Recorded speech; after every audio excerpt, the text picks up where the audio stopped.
What's good, NBA fans? Welcome back. That is right. The NBA season is officially back. Tuesday, we get Lakers versus the NBA champion Denver Nuggets. And we also get to see my team, the Golden State Warriors, face off versus the new look super team Phoenix Suns. So it should be a lot of fun basketball to watch. Now, if you're watching this is officially the 40th episode of the Get the Hoops podcast. I appreciate all the support that we got to make it to this point. We've been pumping out podcast content all off season for all 30 teams. And I'm still trying to finalize these podcast episodes. This episode specifically recording that I had with my friends and fellow content creators, the Mavericks Outsiders podcast. Make sure to tap in to Reese and Bibbs, who are the hosts and co-hosts of the Mavericks Outsiders podcast. Really genuine dudes, especially Reese. Reese inspired me with this idea to break down all these 30 teams and really helped me get into content creation in the first place. So big shout out to them. Make sure to tap in with them. The audio, I feel bad about. It took me a long time. I had to delay this episode because the audio, for whatever reason, glitched out and there was other background noise happening. So I couldn't isolate the audio, so I had to cut some parts. So after I'm done with this soliloquy here, it's gonna cut to Bibbs essentially at the end of introducing himself and being excited to be here. So I'm gonna cut right there, but appreciate you guys. In this, we talk about the Dallas Mavericks, how good they're gonna be with Kyrie Irving and Luka Doncic. So it should be an overall fun conversation. If you're new, like, comment, and subscribe, and tap into the Gift News podcast on Spotify, Apple Podcasts, and YouTube for the video version. But peace out, people. We got a lot more episodes I'm going to be getting out today because we need to get to the final episodes tomorrow so we can have all of our predictions out before the season begins. Peace out, people. Let's get right into the podcast. Here comes Bibbs. Glad to be here, man. It's been a long time coming. Absolutely, man. I have been talking to these guys for about 2 to 3 years now. Big shout out to Reese as well because he gave me some great words in terms of inspiration for the content that I'm doing right now. So without him, I for sure wouldn't be in the position that I'm in now. But I'm happy to be here because we got a lot to talk about with y'all team, the Dallas Mavericks. Look here, nope, he's trying to wave and cut it. That's crazy. I can't let you do that. I can't let you do that. All I did was give a few words of advice. Hey, this is how I would do it. And you did your own thing. So whether I gave you that advice or not, you was going to be here because this is what you were supposed to do. All I did was help along the way. That's all. Hey, big salute. I'm very excited for this episode. This is going to be a very efficient, like a Steph KD-esque type of podcast here. I want to start at the peak for the Dallas Mavericks. So obviously I could talk about last year, but I first want to talk about the way that this team shocked the world and surprised people when they beat that Phoenix Suns team after being down 2-0. Now, I start with this because this is going to lead us to a different place that's more current, but I want to get your guys' thoughts and reactions to the roster construction that year and the deep playoff run that you guys had that year. Oh man, the roster construction was pretty much the same as it's been since Luka has been a Mav, to be quite, minus KP. I mean, the same guys, Dwight Powell at center. I think we were short Tim Hardaway Jr. that playoff run because of an injury, but same guys. We had Spencer Dinwiddie because that was the season we made the KP trade. So we got Spencer Dinwiddie and Davis Bertans, the Latvian laser. But that roster overachieved. Like it was a ragtag group. Like it was Luka and I don't want to sound disrespectful when I say it, like the others, the role players, the guys that chipped in, the guys that played their role, Dorian Finney-Smith, Maxi Kleber, Dwight Powell, who am I forgetting? Josh Green, that was his coming out year. Spencer Dinwiddie, Jalen Brunson showed what he can do and showed the Mavs, hey, you should pay me. But anyway, that run, I still think about that run to this day because that's all we got recently anyway. That game 7 was special, man. Game 7 was special. No, I don't care what anybody says. They can't take that from us. No, and yeah, it's just a second round win. It's just a second round win. It's like gloating about a division banner in basketball. Division championships mean nothing in basketball. But you can't take that moment away from me because Suns fans talk so much mess. That's what it comes down to. It's not like we just out here, oh, we did this, we did that. it's a direct reaction, a direct response to Suns fans talking crazy because what Luka say? Everybody's tough when they up. Everybody's tough when they up. It got quiet real quick. And so for me, it was two things. It was lightning in a bottle. And I said it at the time, I hope people don't set this as their expectations that we're a Western Conference final team, because we caught a Jazz team that was falling. They were just needed a little push to fall apart. We see Rudy and Donovan are not there anymore. And then the Suns team, first of all, we know Luka don't like them boys. So then when they gave him just a little bit more ammunition, I don't know what they thought he was, but he not the type to roll over. He's going to bring you everything he got. And that's what he did. And it was a fun team because, Luka going to ISO and get to a bucket. Jalen Brunson going to ISO and get to a bucket. And then we had Spencer Dinwiddie. He was ISO and getting to a bucket. They just took turns. They just, all right, you got the matchup, bet, your turn. All right, you got the matchup, okay, you go take them. And they just took turns picking them apart, and the Suns were so fragile. They needed to get to the ring so bad that once there was just a little bit of a crack in what they had, the doubt started creeping in, the bricks started flying. Frank Ntilikina, there was a name that you didn't mention. Frank Ntilikina was giving Booker problems on defense, and it's everybody was so connected. The team came together. We rallied. It was, again, lightning in a bottle. We just got hot at the right time. We caught two teams that had mental fragility, and we took advantage of it. And then we ran into a team that did not and got humbled. So, of course, Bibbs had to mention that. I forgot his boy Frank Ntilikina. No, I just want to make sure I see one more name in there. Frank did his thing in that series. He did for sure. Hey, I'm not mad at Bibbs for that. The reason why I have to start with the Suns, though, is because the roster construction was not much different, like Reese said, and I wanted people to understand that it was not much different than it's been in the past years. The main difference, though, is you had a Jalen Brunson who was outplaying expectations that a lot of people had for him, which ironically, I feel like if he was able to sign that contract extension early in the season, Dallas's window as a team looks dramatically different. But obviously after that playoff run, things didn't pan out that way. But that Suns team, I mean, this was a team that won 60 games. They were the best team the entire regular season in terms of dominance and consistency. And you saw Luka just outmaneuver and outplay these boys. And like Reese said, as an NBA fan, I will never, ever in my life forget Game 7, where Luka Doncic is posting up DeAndre Ayton, who's the first pick over him in that same draft for a post fade. I'll never forget when he's crossing up Cam Johnson for the step back three. And I'll never forget when Luka outscored the entire Phoenix Suns team at halftime. That is what we're talking about in terms of the Dallas Mavericks team. And to Bibb's point, after that, they got outmatched by the next team in the finals, sure, but I feel like after that series, a lot of people had a newfound respect for the Mavericks and Luka, but they didn't understand that there weren't crazy changes to the team outside of not keeping Jalen Brunson. And I feel like the role player variance in terms of the next season, it kind of played out in 2023. Yeah, you mentioned, we got outplayed in the next round, and I kind of compare it to different motivations. But I don't know if this was before your time. I don't know when you started watching. But when the Golden State Warriors beat the Mavericks in the first round in 2007, hate to bring it up, but it's I can see Bib's face. Look at Bib's face. I hate to bring it up, but it's the perfect comparison. If you listen to Matt Barnes, Steven Jackson, anybody from that team talk about that, they was like, Nelly was like, Don Nelson, the coach, he was like, all right, I'm good. Beat him in the first round. Got the ass kicked by the Jazz in the next round. He didn't care about winning the second round. He was like, I beat the Mavericks. I took care of them. Cool. Not saying the Mavericks didn't care. I'm just talking about from a fan point stand base. Of course, we'd have loved to make the championship that year. But we knew, we overachieved. That Suns team wasn't ready.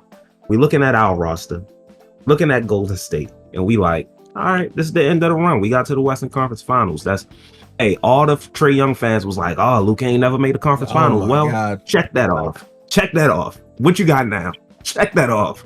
It's nothing you could say. But that run was special. The Cam Johnson crossover you mentioned, I was sitting right where I am right now in this same exact chair.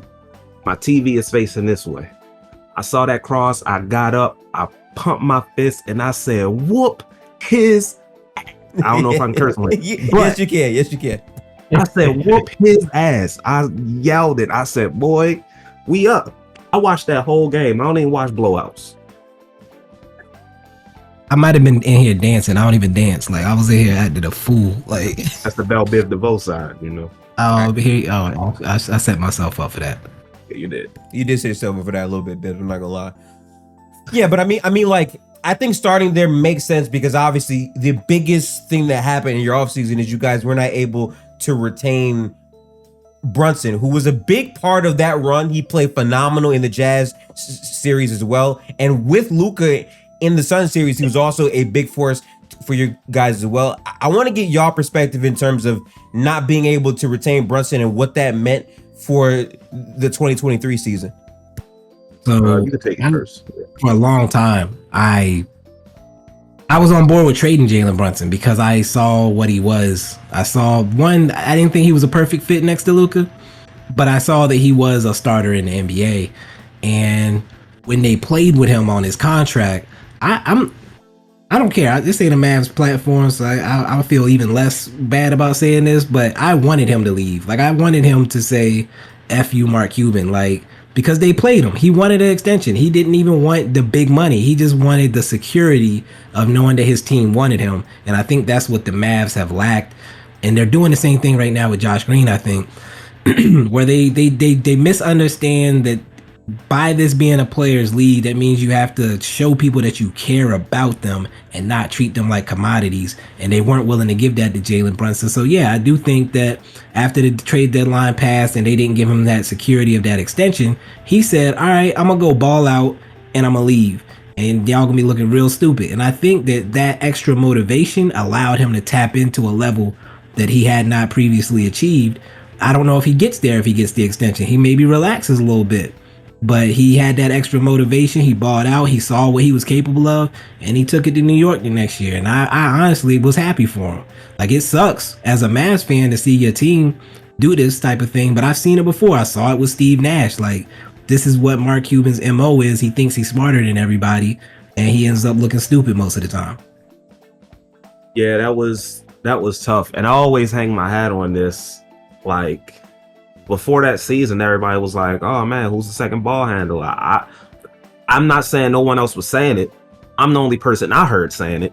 It was on the podcast. I don't know if it's still on record. I don't know if we still got those episodes. It should be out there. Oh, I can upload if not. But I was saying, hey, Jalen Brunson, I'm not saying he is, but he has the potential to be our second ball handler. That wasn't a popular opinion at the time because a lot of people forget before that, Jalen Brunson wasn't doing much. Rick Carlisle had him on the bench in the Clippers series the year before. So I wasn't sure what we were going to get from Brunson going in, and then Luka went down. Brunson stepped up. Once Luka came back, it continued. I agree with Bibbs where I say I don't feel like he was a good fit next to Luka long term for the success of the team. But when you have a guy playing like that with value, you don't just let him walk. Like you would think you would want to get him on the best deal possible. And by the time January came, I believe it was January, he was like, "Hey, I'll just sign the extension like $13 million." And Mavs was like, "No." And at that point, what you saw from Jalen Brunson said, "Hey, this guy's worth $13 million. That's a steal. That's a steal. Even if you sign him just to flip him with something else, like we will probably be in a much better position than we are now. Not saying we're in a bad position now. We do have Kyrie. We made some good moves. But prior to that, it didn't look good. It didn't look good. We bounced back, but that was a dark time, man. But like Bibb said, I'm happy for Jalen Brunson. You know, it wasn't on him. He made the decision that was best for him. And the Mavs fumbled. Second time in history they fumble in a point guard. Yeah, I was saying this, right? So before his breakout season, Brunson wasn't doing anything too crazy, but I always felt like he knows how to like control pace for the second units he was on. And I'm like, okay, let's see where this player goes. And 13 million for Brunson in a league where the CBA is increasing every single year and there's like more money that's coming in, that will be a steal in the next 3 to 4 years. Like I remember, right, when everyone was saying, oh my God, Memphis, they overpaid Jaren Jackson Jr. And now he's on like the best contract in the league, where in his final year of his contract, he's gonna be making $23 million. That's nothing in today's NBA. So even if you don't keep Brunson long-term based on fit, sure, that asset could be flipped for many valuable picks or like players that you could put next to Luka here. And I feel like because you didn't have Brunson to start the next year, it was more so Luka and just a bunch of other guys trying to fit in. I think what hurt the Mavericks a lot last year is defensively, they just were not the same team. And I hate the people that said, oh my God, how could they trade DFS? And like all these other guys, they just traded away the defense. They were the 24th ranked defense before the trade. I don't understand that, Reese. Injuries, they got old. Yeah, like Maxey, Josh Green, and Dorian Finney-Smith were injured for a good part of the early part of the year. Those were the three dudes that played defense. So there was no defense. We were swinging gates all over the court. It was hard to watch at times. I have no feelings about anything that we did last year, besides the fact that I think Nico Harrison showed he knows what he's doing a little bit. And when he wants something, he's going to go after it. So yeah, it's the Western Conference final run. Everybody talked about how great the defense was, how connected we were. And I do think that was part of that, just that chemistry and momentum that we brought after the KP trade, because KP was kind of a dark cloud hanging over the team. He gets out of there. Dinwiddie comes in. He's hitting shots, game winners and stuff. And like the vibes were just on 10. And when the vibes are on 10, the defense flows. Five fingers turning into a fist to knock you. Like everybody was like, hey, I'm gonna switch, I'm gonna rotate. Everybody was hustling and playing. The next year we come back, everybody's tired, beat down, bodies falling apart, and you're not flying around like that. And it's not the same. You can't do that. You can't sustain that for a whole season. Everybody got a year older on top of that. And, you know, we needed to do a reset. And we did. We got Kyrie. And as far as the results not making the playoffs, it is what it is. I don't think it said anything about the ability of Luka and Kyrie to work together. I just think that the rest of the team around them wasn't what it needed to be. And so then we come into the offseason needing to rectify that. I love that take, by the way, because if I had to have $1 for all these fake deep think pieces about how can Luka be this top 5 player if he didn't make the playoffs and and I'm like, y'all do realize that after they make the trade for Kyrie, I was saying the only other asset that they have to improve this defense, and I'm not even sure if at that point other teams considered him a true asset, was Christian Wood and his expiring deal. And obviously when they didn't trade him, I was like, okay, so clearly his value just was in the dumps and he was not going to be this piece to like help them get all types of other pieces. I looked at it as, this is your chance to make a move to put another guy who can produce on this roster, who in the past has had a great fit next to other stars who have the ball in their hands. It makes sense. And even if it doesn't work, guess what? You have an asset that other teams might potentially want if he improves his trade value as he plays. To me, that makes more sense than saying, you know what? No, we need defense, so let's keep DFS. Let's just keep doing the same shit over and over and over. So for me, that makes sense. Now, how they played on the court together, I feel like people really need to watch the games, because Luka and Kyrie were still figuring things out. After the trade, they barely had that much time to play with each other. But when they were on the court, the offense was humming. It was spectacular. You saw Luka starting to find out how to just catch the ball and then explode and attack closeout, so things made more sense. But the way Kyrie came in and upped the pace was the biggest thing for this team. Guys started to run. The offense was a lot more involved, and they were a very threatening team offensively, and they were still figuring things out. So I don't put much stock into the second half of last season, but I am curious in terms of what your guys' expectations are for this upcoming season. Because obviously the number one question I have is, as good as Kyrie and as good as we know Luka to be, my question is the defense in terms of the front court position of this team. You guys drafted Lively. I think he can be a good player, but I gotta get your thoughts in here. Well, I'm excited for the season. I'm not a huge fan of Jason Kidd, but one thing I'll say from that first season was he coached some defense really well. If he ain't coaching nothing else, if we can get first year Jason Kidd and not last year Jason Kidd coaching the defense, we might have something. Like the front court, like you said, we got Lively. Everybody's saying he reminds them of Tyson Chandler, which is perfect comparison. That's the kind of guy we need right now. Yep. Not putting too much pressure on him. We need him to grow some more. We're not just going to throw him out there to the wolves. But I think we have a decent stable of centers with Rashawn Holmes, Dwight Powell, and Derek Lively. At the 4 position, we picked up Grant Williams, who will go out there and defend anybody. We saw that in the playoffs. We still got Maxi Kleber off the bench, which I think is his best role. The other rookie we got, boy, Omax Prosper. I'm high on Omax Prosper more than I am on Derek Lively, honest. Okay, all right. I love Omax. We still got Josh Green. These guys, we got some young athletic guys out there with Derek Lively, Omax, and Josh.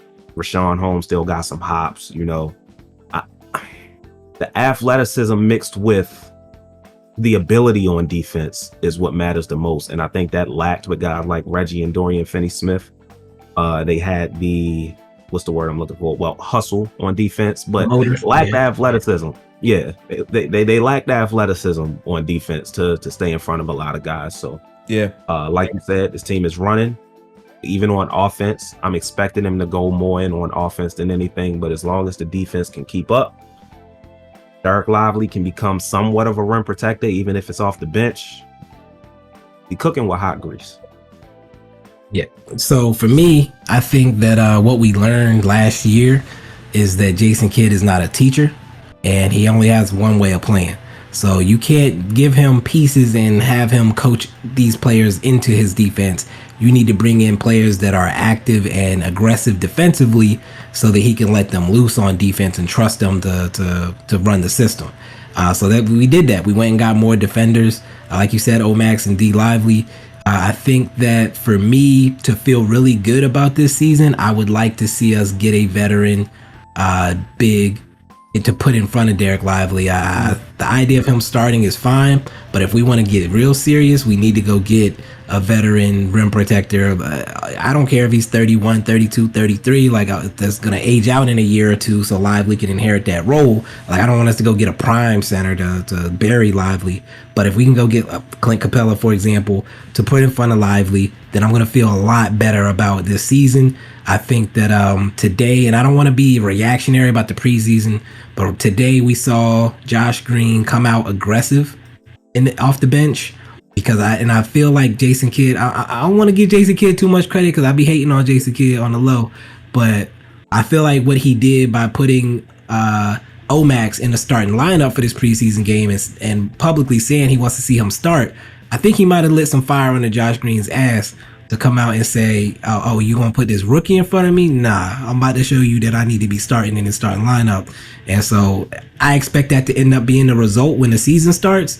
And that group, that Luka, Kyrie, Josh Green, that basis, and then Grant Williams, he's going to figure it out as far as where he needs to be. He's shooting too many threes from the top of the key. He needs to get his ass in the corner, in my opinion.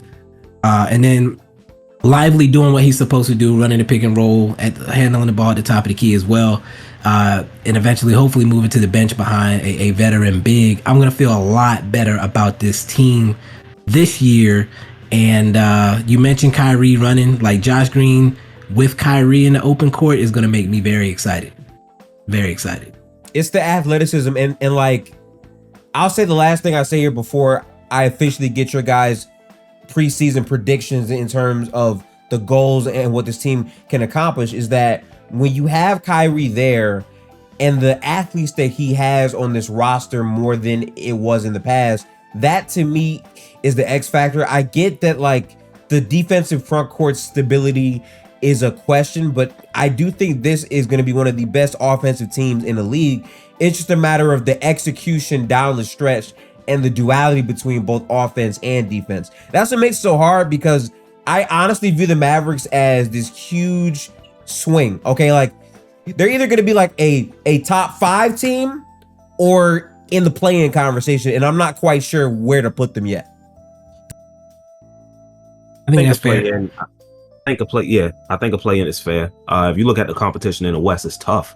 Like saying a team in the West is a play-in team is almost not even like discrediting them. It's just like, hey, it's tough out here. Like if you finish 4th or 5th, that's a hell of an achievement. Like yes, it's so many teams. You got Sacramento, Denver, Golden State, Suns, both LA teams. That's 5 teams right there. Phoenix, 6.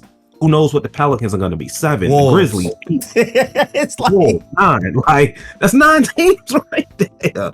Who knows what Utah is going to be? 10. Like any injuries can happen. Anything can happen. Yeah. So, I am excited. I am optimistic about this season. Oh shoot, I just said the word. I am optimistic about this season, but I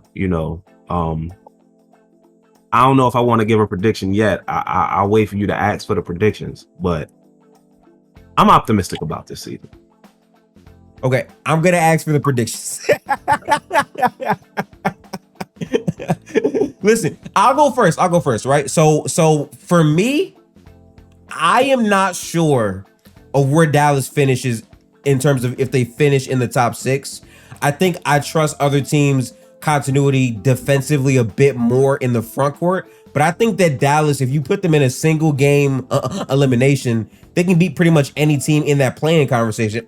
I think Dallas, for me, at least today, because my mind changes every single day with the West.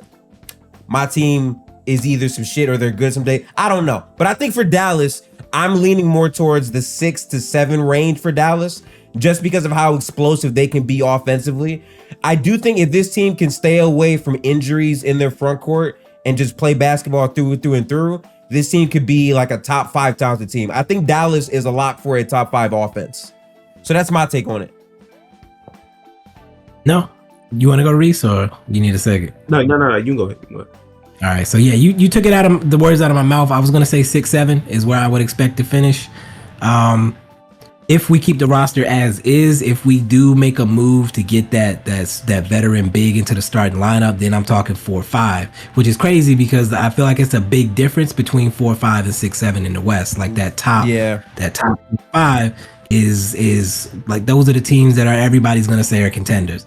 With that said, you mentioned that you trust the Mavs in a 1-game elimination. If in a play-in situation, I would say there's no team I fear individually in the league when I have Luka and Kyrie on the court in a 7-game series situation.